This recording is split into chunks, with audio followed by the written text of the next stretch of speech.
మనకి రాళ్ళ ఉప్పు ఉంటుంది. ఆ రాళ్ళ ఉప్పు కొద్దిగా ఒక చిటికెడు తీసుకొని మీ ఇంటి మెయిన్ ఎంట్రన్స్ బయట వాకిట్లో చల్లి ఆ తర్వాత వెళ్ళారనుకోండి, లక్ష్మీ కటాక్షం వల్ల పనులు తొందరగా పూర్తవుతాయి. అలాగే పనులు పూర్తవటానికి శక్తివంతమైనటువంటి కాగితం పరిహారం కూడా పరిహార శాస్త్రంలో చెప్పారు. ఈ కాగితం పరిహారం ఎలా చేయాలంటే, ఎప్పుడైనా మన పని అవుతుందా అవ్వదా అనే అనుమానం ఎక్కువగా ఉన్నప్పుడు ఒక తెల్ల కాగితం తీసుకోండి, ఒక రెడ్ పెన్ తీసుకోండి.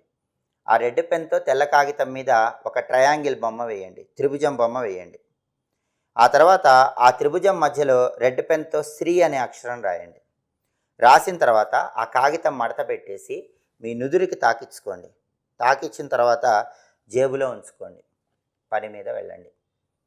మీ పని పూర్తయిన తర్వాత ఆ కాగితాన్ని ఏదైనా టెంపుల్కి వెళ్ళి టెంపుల్లో ఏదో ఒక విగ్రహం ముందు ఉంచి మాట్లాడకుండా ఇంటికి వచ్చేసేయండి. ఈ పరిహారం వీలైనన్ని సార్లు పాటిస్తూ